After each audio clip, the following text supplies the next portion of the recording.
मोहसिन नकवी साहब जो है वो वज़ीर दाखिला बन गए, शबाशी साहब भी कैबिनेट में होंगे। हम आगे लॉ ऑन टेरर के इशूज हैं, दीगर इशूज हैं, तो आपको क्या लगता है कि वो आप हेल्प डिलीवर कर पाएंगे वहाँ पे भी? उनकी जो परफॉर्मेंस हमने देखी वो आई थिंक बहुत अच्छी थी, बहुत रिमार्केबल थी। मुझे उनका एक इनिशिएटिव बहुत अच्छा लगा जो उन्होंने दोनों मिनिस्ट्रीज को जो है वो मर्ज कर दिया और उन्होंने कहा कि हम सरकारी पैसे से कम खर्च करें। ये बड़ी बड़ी बातें और तकरीरें करने से ज़्यादा ये चीज़ें इंपॉर्टेंट है। ऑपोजिशन का और गवर्नमेंट का किरदार आपस में एक दूसरे की लड़ाइयाँ बहुत नजर आती हैं, और पीटीआई के बारे में तो खासतौर पर मशहूर है कि वो लड़ाई, और आपको पता है जैसे पार्लियामेंट के बाहर से वो धरने शुरू हुए थे। तो आप कैसे देख रही हैं कि आपको लगता है कि आप लोग साथ लेके चलेंगे हाउस में उनको, ऑपोजिशन को? देखिए, मैं पर्सनली अगर अपना व्यू दूं तो मैं तो मफाहमत की सियासत की बहुत बड़ी सपोर्टर हूँ। पीटीआई की ये है कि ये हुकूमत में भी होते हैं तो शोर डालते हैं और ऑपोजिशन में भी मतलब होते वो हैं तो शोर गवर्नमेंट में होते डालते हैं तब भी ऑपोजिशन में होते हैं। यस। असलम इकबाल साहब एक पीएम पीटीआई के ज़ाहिर सुन्नी इत्तेहाद से उन्होंने ज्वाइन किया है, तो अभी तक वो हल्फ उठाने नहीं आए। आपने आमना कभी देखा है किसी के हाथ पे चोट लगी हो तो उसने ऑक्सीजन मास्क लगाया? वो एक माजी में स्पीकर गुजरे हैं, वो जिनका बेटा भी मुल्क से भागा हुआ है, मफरूर चौधरी। देखिए जी, पार्लियामेंट्री रिवायात यही होती हैं कि सबको इक्वल अपॉर्चुनिटी दी जाए, कि किसी के लीगल और फंडामेंटल राइट्स को इन्फ्रिंज नहीं होना चाहिए। अली अमीन गंडापुर साहब की जो स्टेटमेंट्स थी आपकी लीडर या पंजाब की चीफ मिनिस्टर साहिबा के बारे में, या प्राइम मिनिस्टर साहब के बारे में, या इवन आपकी पार्टी के जो सुप्रीम लीडर हैं मियां नवाज शरीफ साहब, साबिक वज़ीर पाकिस्तान, उनके बारे से जो उनकी स्टेटमेंट थी वो बिलो द बेल्ट भी काफ़ी सारी चीज़ें थी, दरगुजर किया। लेकिन बड़ा अच्छा एक मैं कहता हूँ गेस्चर है प्राइम मिनिस्टर साहब की तरफ से, उनको बुलाया भी, मीटिंग में टाइम भी दिया। इवन वो अब क्या आपको लगता है कि बर्फ पिघली है किसी हद तक? अब मुझे नहीं पता बर्फ पिघली है या फिर डिस्क्वालिफिकेशन का नोटिस काम कर गया है। डिस्क्वालिफिकेशन के साथ साथ जो है मुझे नजर आ रहा है उनकी गिरफ्तारी भी 9 मई में अमल में आ सकती है, क्योंकि वो 9 मई के एक वन ऑफ द मास्टरमाइंड्स हैं। अस्सलाम वालेकुम नाज़रीन, दी हसन नकवी शो की एक और एपिसोड के साथ हाजिर खिदमत हैं, और आज हमें ज्वाइन कर रही हैं PMLN की यंग पार्लियामेंटेरियन, बल्कि अगर मैं ये कहूँ कि वो PMLN का पंजाब असम्बली में न्यू फेस ही आप कह सकते हैं, आमना हसन शेख साहिबा। कैसी हैं आमना, आप ठीक ठाक हैं? जी, thank you Hasan, thank you for inviting me on your show. बिल्कुल ठीक हूँ अल्हम्दुलिल्लाह। आमना ये बताइएगा, एक तो पहली दफ़ा जो है पंजाब असम्बली का हिस्सा बन के आपको कैसा लगा? मुझे बहुत अच्छा लगा। आई थिंक कि I am very thankful to अल्लाह ताला and to my party for nominating me for this position.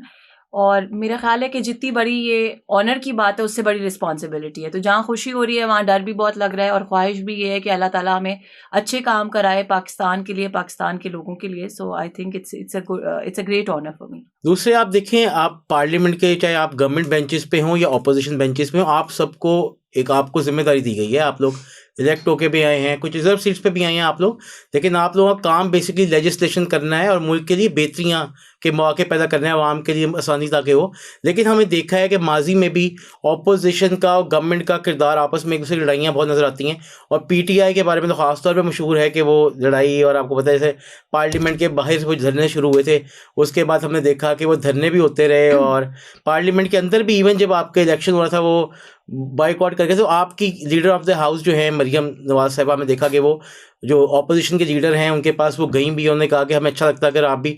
तो आप कैसे देख रही हैं कि आपको लगता है कि आप लोग साथ लेके चलेंगे हाउस में उनको, ऑपोजिशन को? देखिए, मैं पर्सनली अगर अपना व्यू दूं तो मैं तो मफाहमत की सियासत की बहुत बड़ी सपोर्टर हूँ। ठीक है। आई बिलीव कि जब तक अगर आप अपने घर में भी देखें ना, अगर बहन भाई माँ बाप एक दूसरे से लड़ना शुरू हो जाए तो घर का निज़ाम कभी अच्छा नहीं चल सकता।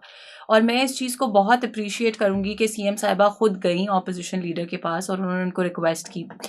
अब अनफॉर्चुनेट रियलिटी आज की दुनिया की ये है कि पीटीआई वालों का काम है सिर्फ और सिर्फ शोर मचाना, रोला डालना, डिसरप्ट करना। लेकिन आमना अगर वो कंस्ट्रक्टिव क्रिटिसिज्म करते हैं कि आप लोग वेलकम करेंगे उसको? देखिए, कंस्ट्रक्टिव क्रिटिसिज्म बिल्कुल वेलकम होगा, और ये सीएम साहिबा ने अपनी स्पीच में भी कहा था, सिर्फ ऑपोजिशन से नहीं अपनी बेंचेस से भी वो हमेशा कहती हैं कि अगर कोई चीज़ ऐसी है जिसमें इंप्रूवमेंट की गुंजाइश है तो मुझे ज़रूर बताएं और उसके ऊपर फौरन एक्शन लिया जाएगा।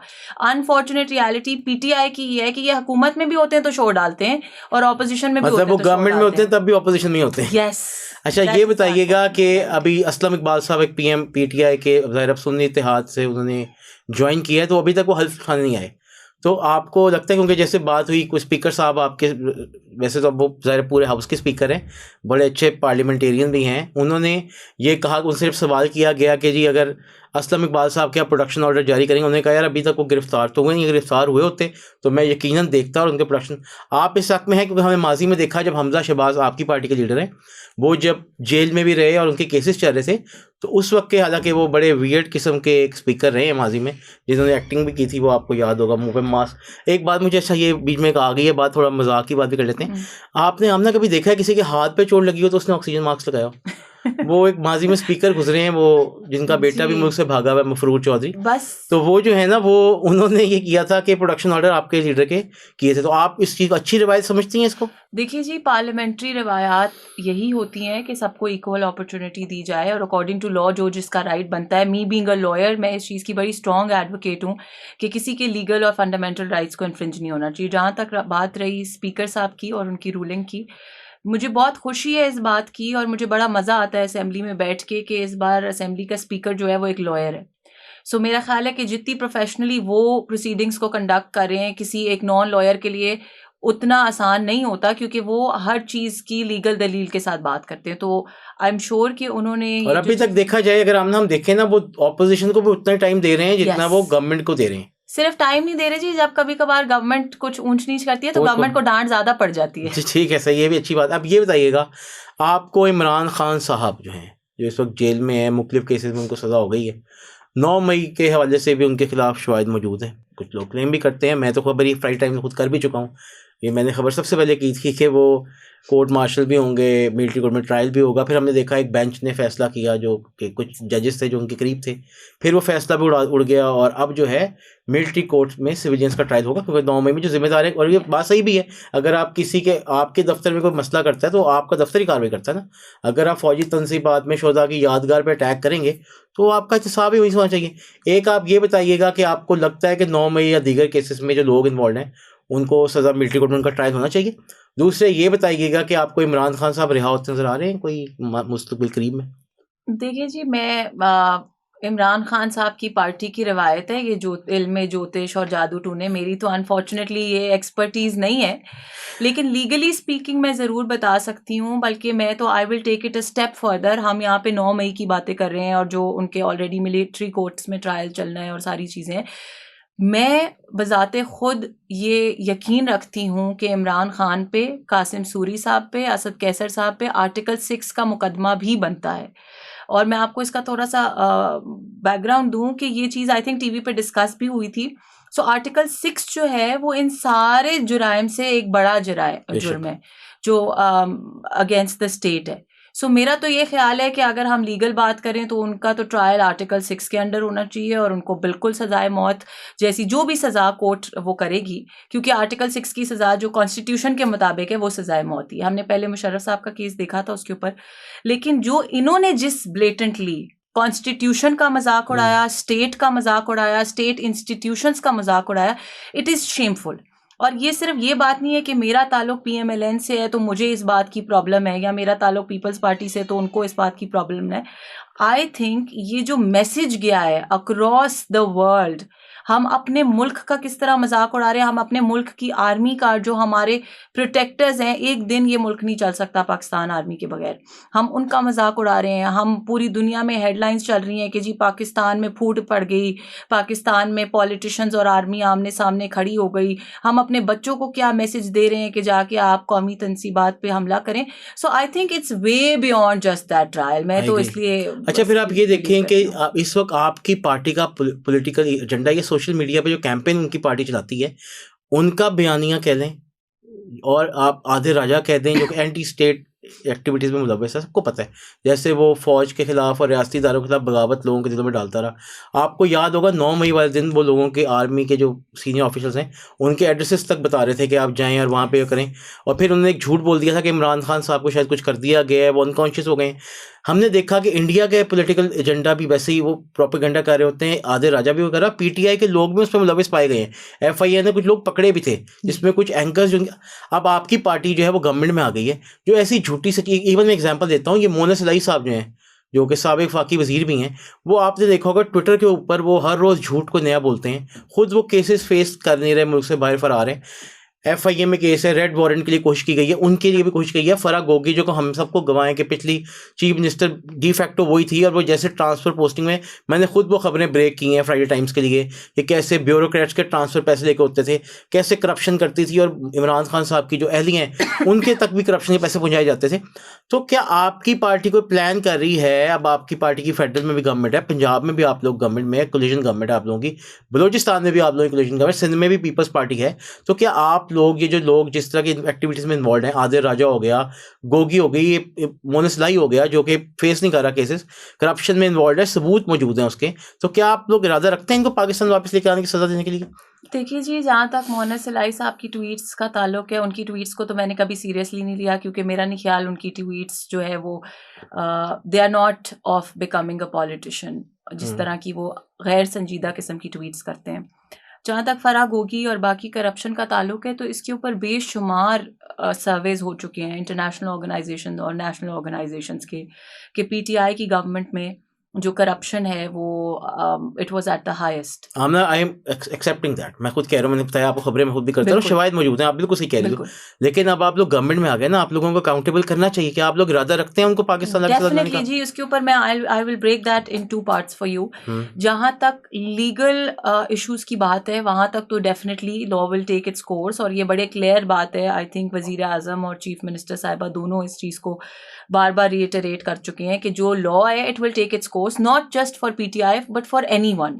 लेकिन जहाँ तक बात है, जिस तरह से आपने अपने सवाल को मोल्ड किया कि जी क्योंकि अब आप पावर में आ गए हैं तो अब आप लोग पीटीआई के अगेंस्ट क्रैकडाउन करेंगे, तो आई थिंक उसका जवाब है कि नहीं करेंगे, क्योंकि ये बात बहुत क्लियर की गई, स्पेशली पंजाब की हद तक, कि हम किसी किस्म की नहीं, मैं पॉलिटिकल विक्टिमाइजेशन की बात नहीं कर रहा, मैं आपको सिर्फ ये कह रहा हूँ, देखिए किसी के खिलाफ शवाहिद मौजूद हैं, ऑफ कोर्स तो फिर तो बनता है ना, law will take its course. बस ये क्वेश्चन था। मोहसिन नकवी साहब ने पंजाब में बड़ा अच्छा डिलीवर किया, हम सब उनके फैन भी हैं, मैं तो हूँ ज़ाती तौर पे, उन्होंने इतना अच्छा काम किया, मतलब हमने देखा माजी करीब में कम ऐसा गुजरा, उनको 1 साल का टाइम मिला, उसमें अस्पतालों को काफ़ी हद तक जो है रिस्ट्रक्चर किया, सड़कों का नेटवर्क बिछाया, उन्होंने पब्लिक डिलीवरेंस अच्छी थी, लोगों के इश्यूज़ को उन्होंने एड्रेस किया, आपके सामने उन्होंने अस्पतालों को रेनोवेट किया, एक अच्छा प्रेसिडेंट सेट कर गए।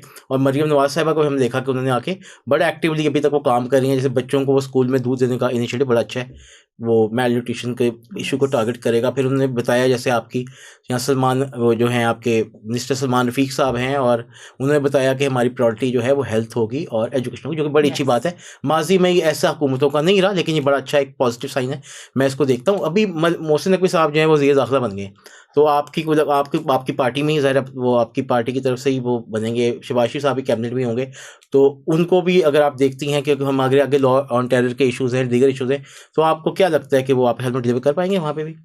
देखिए जी, उनकी जो परफॉर्मेंस हमने देखी वो आई थिंक बहुत अच्छी थी, बहुत रिमार्केबल थी, और आई एम श्योर मुझे उनका एक इनिशिएटिव बहुत अच्छा लगा, जो उन्होंने दोनों मिनिस्ट्रीज़ को जो है वो मर्ज कर दिया, और उन्होंने कहा कि हम सरकारी पैसे से कम खर्च करें।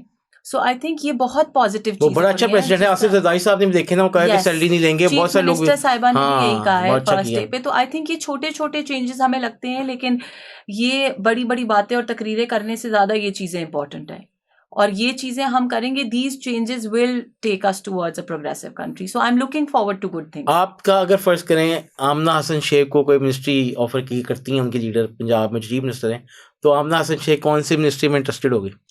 देखिए जी, मेरे इंटरेस्ट की तो बात नहीं है, ये बात है लीडरशिप की, चॉइस की, और जिस भी रोल में लीडरशिप मुझे सिलेक्ट करेगी, आई एम श्योर कि जिस हद तक मैं कंट्रीब्यूट कर सकूंगी। वैसे मेरी पर्सनल एक्सपर्टीज जो है वो पब्लिक पॉलिसी और पॉलिटिक्स में है, that covers constitutional law also.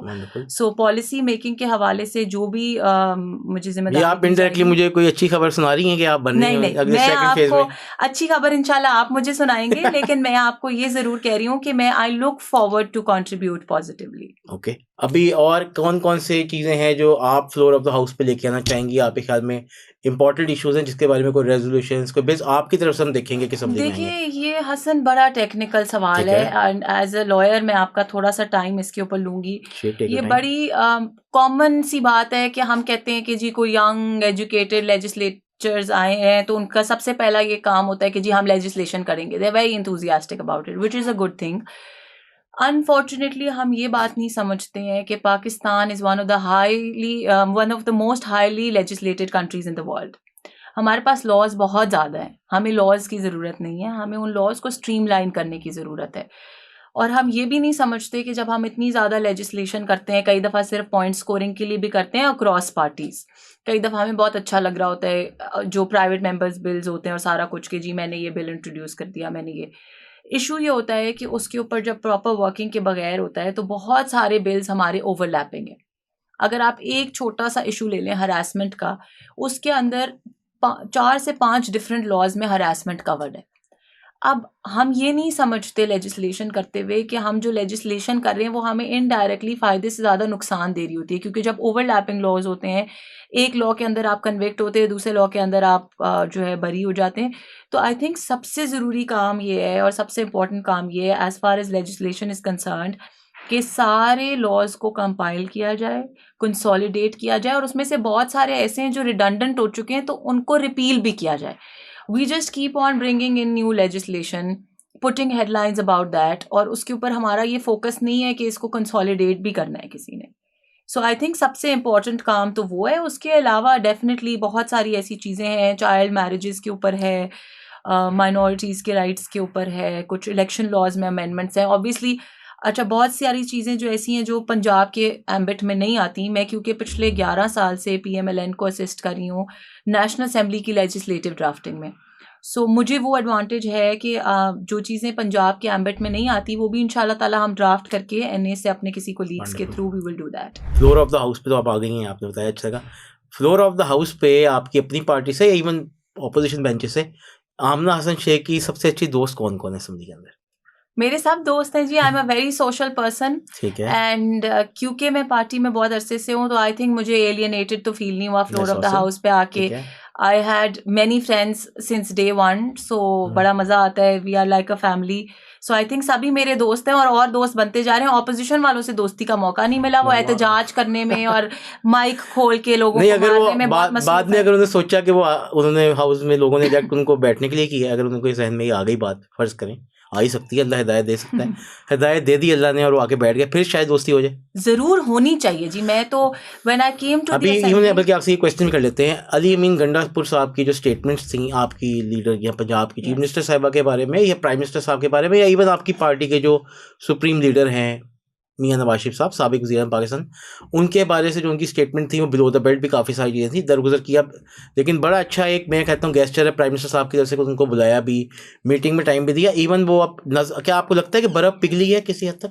अब मुझे नहीं पता बर्फ पिघली है या फिर डिस्क्वालिफिकेशन का नोटिस काम कर गया है, इसके बारे में वो मैं आपने ज़्यादा comments मेरी नहीं कर खबर भी आपने शायद पढ़ी थी, मैंने आपसे शेयर की थी वो, बिल्कुल। मैं हमने उसमें बताया था, मैं अपनी खबर का डिस्कस कर लेता हूँ। डिस्क्वालिफिकेशन के साथ साथ जो है मुझे नज़र आ रहा है उनकी गिरफ्तारी भी 9 मई में Yes. अमल में आ सकती है, क्योंकि वो 9 मई के एक वन ऑफ द मास्टरमाइंड्स हैं। यस, तो I think I can't say, लेकिन हाँ, जहाँ तक दोस्ती का ताल्लुक है ऑपोजिशन से, मैं आपसे एक चीज़ शेयर करूँ कि जिस दिन मेरा नोटिफिकेशन हुआ था और मुझे ओथ के लिए बुलाया गया था, तो मैं इस अज़्म के साथ आई थी असेंबली में कि असेंबली में मौजूद तमाम अरकान से मेरे कॉर्डियल रिलेशंस होने चाहिए। जो पार्टी पॉलिसी है और जो पॉलिटिक्स है, that aside, at the end of the day हम सब कोलीग्स हैं, हम सब किसी ना किसी कैपेसिटी में पाकिस्तान के लिए काम करना चाहते हैं। तो मेरा नहीं ख्याल हम वो क्लास 5 के वो बच्चे तो हैं नहीं कि हम एक दूसरे से मुंह बना के सीट मोड़ के बैठ जाएं। सो मेरी यही ख्वाहिश होगी कि मेरे जितने कोलीग्स हैं उनके साथ मेरे कॉर्डियल अच्छा, रिलेशन। पीपल्स पार्टी अभी तक उसने आपको सपोर्ट किया फेडरल में भी और पंजाब की हद तक भी, और वैसे भी आपके साथ PDM में थे पहले, अभी भी आपको वो सपोर्ट कर रहे हैं, लेकिन वो आपकी गवर्नमेंट का हिस्सा नहीं है। मैंने आज खुर्शीद शाह साहब को देखा तो उन्होंने एक, वो जब पॉइंट ऑफ ऑर्डर बात हुई थी तो उन्होंने ऑपोजिशन का भी एक पॉइंट ऑफ ऑर्डर पे साथ दिया। जैसे उन्होंने कहा कि जी बिल्स होने चाहिए जो पहले जो अभी आप जो असेंबली में जमा करा देते हैं वो खाली उन चीज़ों को पढ़ नहीं चलना चाहिए, तो उन्होंने क्रिटिसाइज़ किया। जाहिर है वो हक है, पार्लियामेंट में कोई भी कर सकता है, इवन गवर्नमेंट के बेंच से उठ के भी लोग अपनी गवर्नमेंट को क्रिटिसाइज करते हैं, माजी में आपकी पार्टी भी करती है। तो आपको लगता है कि पीपल्स पार्टी फेडरल में या पंजाब में कैबिनेट का हिस्सा बनेगी आने वाले दिनों में? देखिए, ये कोशिश तो आपकी पार्टी से कोशिश तो की जा रही है। यस, कोशिश इसलिए की जा रही है कि देखिए, आप इस चीज़ को अंडरस्टैंड करें, at the end of the day PMLN ने कुर्बानी दी अपने पॉलिटिकल कैपिटल की। जब पाकिस्तान इतने बुरे हालात में था, हम बिल्कुल डिफ़ॉल्ट के किनारे पे थे, तो सारा ब्रंट जो था उस टाइम का वो सारा PMLN ने लिया। पहले भी हालांकि पीपल्स पार्टी उस गवर्नमेंट का हिस्सा थी, उन्होंने मिनिस्ट्रीज़ ली, उन्होंने पूरा हिस्सा लिया अपनी गवर्नमेंट के अंदर, फंड्स लिए, सारी पोजीशंस ली। तो I think it is very fair on PMLN's part कि जब वो ये कहते हैं कि जी if somebody is enjoying the perks then they should equally distribute the responsibilities with us. So definitely इस चीज़ के ऊपर बात की जा रही है और आने वाले वक्तों में हो सकता है कि वो इसका हिस्सा बन जाए। 21 अक्टूबर को जब आपके लीडर आमना आए पाकिस्तान, मियां मोहम्मद नवाज शरीफ साहब, हमने देखा उनको एयरपोर्ट पे बड़ा प्रोटोकॉल मिला, फिर वो जैसे आए, फिर उन्होंने पहली जो तकरीर की बड़ी अच्छी थी कि सबको साथ लेके चलूँगा, और पुरानी बातें हम भूलने को तैयार थे। वो कहते थे हमें मुल्क के लिए सोचना है, मुल्क बड़ी मुश्किलात में गिरा हुआ है। आपके जो वज़ीर आज़म है मौजूदा, वो उनके छोटे भाई हैं ज़ाहिर है, वो हर जगह यही कहते रहे कि वज़ीर आज़म जो हैं वो मियाँ मोहम्मद नवाज शरीफ हैं, वज़ीर आज़म मियाँ मोहम्मद नवाज शरीफ हैं, वज़ीर आज़म मियाँ मोहम्मद नवाज शरीफ हैं। आपकी पार्टी, एक तो आप ये बताइएगा, आपने जैसे खुद बात की कि आपकी पार्टी को जो पॉलिटिकल कैपिटल आप लोगों ने लूज़ किया क्योंकि मुश्किल डिसीजन लेने पड़े। एक तो पहले ये बताएं कि पॉलिटिकल कैपिटल लूज़ करने की क्या वजह ये भी है कि मियाँ नवाज शरीफ साहब जो आ भी गए, कैंपेन करने में आपको लगता है आप लोगों ने थोड़ी डिले किया था, देर की थी?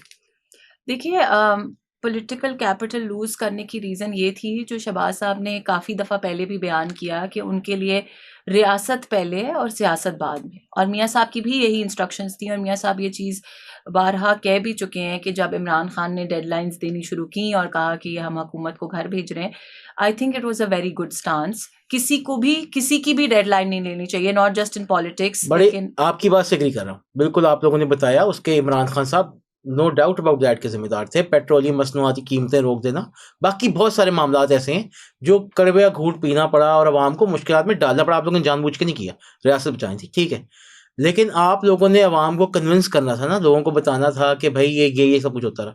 मैं ये कह रहा हूँ कि आपको नहीं लगता आप लोगों की कैंपेन थोड़ी सी लेट शुरू हुई थी, मैनिफेस्टो भी थोड़ा लेट है, आप क्या ये लगता है आपको कि नहीं लगता? देखिए, क्योंकि इत्तफाकन मैं इन दोनों चीज़ों का बड़ा क्लोजली हिस्सा रही हूँ। मैनिफेस्टो के ऊपर हमने मोर देन 3 मंथ्स काम किया है, ओके, और जितनी डिटेल्ड एक्सरसाइज कॉम्प्रिहेंसिव है आपका, ये मैं देखा है जितनी बाकियों की पार्टीज के कॉम्प्रिहेंसिव मुकाबले में। एक्सरसाइज थी, ये इस तरह नहीं था कि हम बाकी बैठे पार्टी से आपका ज्यादा कॉम्प्रिहेंसिव है। यस, और अगर आप उसको डिटेल में पढ़ेंगे तो उसमें सारी चीज़ें बड़ी डुएबल हैं। और अगर आप एक चीज़ पे गौर करें हसन, तो सबसे इंपॉर्टेंट चीज़ जो हमें गाइडलाइंस थी मियाँ साहब की तरफ से भी, और जिस तरीके से मैंने भी उसमें असिस्ट किया, जब हम कोई चीज़ प्रपोज करते थे तो वो कहते थे हाउ, आप इसका ओके, अच्छा, जवाब दें। पूछते थे। तो हमेशा हमने जितनी चीज़ें अपने मैनिफेस्टो में प्रपोज की हैं, हमने उसका हाउ भी बताया है। क्या हम एक्सपेक्ट करते हैं कि इस दफा जो आपका मैनिफेस्टो है, आप कोशिश करेंगे कि उसको मैक्सिमम इम्प्लीमेंट करें? क्योंकि माजी में हमने देखा है, चाहे वो किसी पार्टी की हुकूमत हो, पीटीआई की हो, पीएमएलएन की हो, पाकिस्तान पीपल्स पार्टी की हो, वो उस तरह डिलीवर नहीं कर पाते अपनी मैनिफेस्टो के प्रोमिसेस को। देखिए, हमने एक तो कोशिश ये किया मैनिफेस्टो के अंदर कि हम सबसे ज्यादा ऐसी चीजें डालें जो डिलीवरेबल हों, जो सिर्फ बातों की हद तक चेक एंड बैलेंस होगा इस दफा? यस। और आप, अगर मुझे नहीं पता आपने कितनी डिटेल में पढ़ा है हमारे मैनिफेस्टो में, इसीलिए हमने ये भी साथ ऐड किया है कि 13 में क्या प्रोमिस किए थे और 18 में क्या छोड़ा, and now what we promise. So we have made a comparison between all 3 times. और उसका मकसद भी यही है कि हम सेल्फ एनालिसिस भी करें और लोगों को भी बता सके कि हमने 13 से 18 में कितने वादे किए थे और कितने उसमें से डिलीवर किए, जिसमें से मेरा ख्याल है तकरीबन 70 to 80% things were delivered. Obviously आपको पता है कि पॉलिटिकल इंस्टेबिलिटी जब आती है, ख़ास तौर पे जिस तरह 13 वाली हुकूमत में खान साहब आके सड़कों पे बैठ गए और उन्होंने तंग किया, तो उसके अंदर चीज़ें हिंडर होती हैं। लेकिन पीएमएलएन का डेफिनेटली फोकस यही है कि वो हर हद तक जाके डिलीवरेंस पे फोकस करेंगे और आवाम को रिलीफ देने के लिए, और जितनी भी हमने मैनिफेस्टो में भी चीज़ें की हैं और जो कैंपेन का आपने जिक्र किया है, पहली बात यह कि मैनिफेस्टो में हमने डिलीवरेबल्स पे फोकस किया और बड़ी डिटेल्ड एफर्ट किया। तो मेरा नहीं ख्याल अगर हम उसको महीना पहले भी दे देते तो मैनिफेस्टो कोई ऐसी चीज़ तो है नहीं, उस पर वर्किंग तो स्टार्ट गवर्नमेंट में आने के बाद होनी थी। So I think it was a positive thing कि हमने फोकस किया मैनिफेस्टो को कॉम्प्रिहेंसिव बनाने पे, बजाय इसके कि हम 4 बंदे बैठा के एक स्टेनोग्राफर को कहते कि जी ये पॉइंट्स लिख दो और उसको एज अ मैनिफेस्टो छाप देते। जहाँ तक कैंपेन का ताल्लुक है हसन, मैं अपना वोट नहीं कास्ट कर सकी इस बार। I tell you a very sad thing. क्यों नहीं कास्ट कर सकी वो ज़्यादा इंटरेस्टिंग बात है, क्योंकि इलेक्शन से 1.5 महीना पहले से मैं लाहौर में थी। और चीफ मिनिस्टर साहिबा का जो हल्का था NA 119 का, वहाँ पे मैं पर्सनली कैंपेन करी थी। और इवन इलेक्शन डे हमारी इस तरह की ड्यूटीज़ थी कि we had to visit each polling station all day till counting, हम लोग वहाँ पे मौजूद थे। तो आई थिंक ये पाकिस्तान की हिस्ट्री में पहली बार हुआ है कि 7 to 8 MPs were campaigning in one constituency. तो ये बड़ा पॉजिटिव चेंज है। यूजुअली तो उल्टा कैंपेन को समझा जाता है कि यार लोकल वर्कर्स जाएंगे कैंपेन कर लेंगे बस वो हो जाएगा, यहाँ पे बाकायदा ड्यूटीज। अच्छा ये बताइएगा, आपने ये तो बताया कि आप मरियम नवाज साहब खुद भी गई थी कैंपेन करने? जी बिल्कुल, उन्होंने कैंपेन की ओपनिंग ही उन्होंने खुद की थी और उन्होंने मतलब ऐसा नहीं है खाली लोग गए, खुद भी गए? Not at all and not just कि वो खुद डोर टू डोर भी की थोड़ी बहुत, वो खुद आई भी हैं। उससे ज्यादा आई थिंक जो अच्छी बात ये थी कि on a daily basis, because obviously उन्होंने नेशनल कैंपेन भी करनी थी, तो पार्टी की भी हर दिन तो इधर पार्टी की भी करनी थी, yes, but on a daily basis she was in touch with everyone और वो डेली अपडेट लेती थी, और जहाँ पे हमने उनको बताया कि जी यहाँ पे हमारी कैंपेन वीक है, कोई एक घर की भी निशानदेही की, तो उन्होंने फ़ौरन उन इश्यूज़ को रिजॉल्व किया, फ़ौरन she and her team got in touch. So I think it was a very positive step. और मैंने एटलीस्ट, क्योंकि मैंने 2018 में भी कैंपेन की पार्टी के लिए, तो मैंने इस तर्ज की कैंपेन आज से पहले नहीं देखी. अच्छा, ये अभी पीटीआई की रूमर्स में जो है फिर एक एक्टिव हो गई है. हमारी बहन भी हैं, इंफॉर्मेशन मिनिस्टर भी हैं पंजाब में, अज़मा बुखारी साहबा. उन्होंने वैसे थोड़ा सा इसको कहा भी है कि प्रोपेगेंडा झूठा है. वो पीटीआई वाले ये कह रहे हैं कि शायद अब आपकी जो लीडर है मरियम नवाज साहिबा, वो कोई हेलीकॉप्टर के जरिए आया करेंगी गवर्नर हाउस, और वहाँ से वो ऑफिस में आया करेंगी, कोई ऐसा है? उन्हें वो एक दिन आ गई है, मैं उस बात को उन्होंने पकड़ लिया है. वो एक दिन उन्होंने अपने सिक्योरिटी रीजंस की वजह से शायद एक दिन रूट में ही किया था, उनको आना पड़ा. लेकिन वो पीटीआई वाले कह रहे हैं कि जैसे ये कोई फैसला हो नहीं गया. जी, this is not a practice at all, और ना ही ये प्रैक्टिस होगी. हमारा ताल्लुक इस पार्टी से नहीं है कि हम कहें कि 67 रुपीज़ पर किलोमीटर में हम हेलीकॉप्टर में सफ़र करते हैं. और बल्कि चीफ मिनिस्टर साहिबा बारहा ये बात कह चुकी है, उन्होंने खुद ट्वीट भी की कि this is an untrue statement. और वो तो सबसे ज़्यादा कहती हैं कि जी कौमी ख़जाने पे जितना कम से कम बर्डन डाला जाए उतना बेहतर है. तो ये एक बात और बताइएगा, ये भी पीटीआई के लोग इल्ज़ाम लगाते हैं कि आप मरियम नवाज साहिबा को बहुत ज़्यादा प्रोटोकॉल ले रही हैं, कोई साथ बहुत गाड़ियाँ. क्योंकि मुझे जो यही कहा गया अज़मा बुखारी साहिबा सर, ये बाकी की तरफ से कि ऐसा कुछ नहीं है, हम लोगों की गाड़ियाँ साथ होती हैं और ऐसा कुछ नहीं है. आपको इस बात को कुछ देखिए कहेंगे? जी, मैं उसी पे आने लगी हूँ कि डेफिनेटली पीटीआई वालों का आपने अब वो पीटीआई बोल दिया और इल्ज़ाम बोल दिया, तो ये तो दो सिनोनिम्स हो गए. मुझे ये बताएं कि इस पार्टी का इल्ज़ाम लगाने के अलावा काम क्या है? कभी इन्होंने सेल्फ रिफ्लेक्शन की है? कभी इन्होंने खुद से पूछा है कि हमने क्या किया है? बड़ी कन्वीनियंटली जिस पे दिल करता है, जो दिल करता है, इल्ज़ाम लगा देते हैं. तो इसी तरह इनके जो इल्ज़ामात की फहरिस्त है, शुरू हुए थे ये 35 पंक्चर से, वहाँ पे भी कुछ नहीं निकला. हर थोड़े दिन बाद एक नई स्टोरी, एक नया प्रोपेगेंडा लेकर आ जाते हैं. सो उसी तरह उनके इल्ज़ामात की फहरिस्त में एक और इल्ज़ाम भी है ये, और इससे ज़्यादा कुछ भी नहीं. आपके ख्याल में इसमें कोई सदाकत नहीं है? नहीं, नॉट एट ऑल. ख्याल में नहीं, मुझे यकीन है कि इसमें कोई सदाकत नहीं है. Because obviously I am a member of the assembly and I am with her a lot of times, तो इसमें कोई सदाकत नहीं है. अब ये बताइएगा, आपने 3 महीने का बजट तो पेश कर दिया है फ्लोर ऑफ द हाउस पे, अभी पेश नहीं किया. करना ज़्यादा रखते हैं आप लोग? जल्दी हो जाएगा, एक आध दिन में खत्म हो जाएगा, या अब तो ये कब होना है? वो कोई मंडे को होपफुली चलें. लेकिन ये 3 महीने क्यों? आप लोग क्या इसकी मतलब पूरा प्रॉपर बजट क्यों लेके आ रहे हैं? वो आप 3 महीने के बाद लेके आएंगे? देखिए, प्रॉपर बजट जुलाई में आएगा. हाँ, ऑब्वियसली डेट तो वही होती है, वो 9 मंथ्स केयर टेकर गवर्नमेंट थी, इस वजह से वो टेक्निकल रीजंस या लीगल रीजंस यस, क्योंकि जो केयर टेकर गवर्नमेंट जब छोड़ के गई है, तो हमें एक बजट चाहिए, एलोकेशन चाहिए प्रॉपर तरीके से, जो हमें 3 मंथ्स उसको रन करना है. उसके बाद जो जुलाई में बजट आता है वो आएगा, जैसे आता है वैसे ही आएगा. चलें, दैट्स ऑसम. आज के लिए इतना ही. Thank you so much for your time Amna. Thank you. Next आपको शो में दोबारा इनवाइट करें, तब तक इंशाल्लाह it will be an honour. Thank you.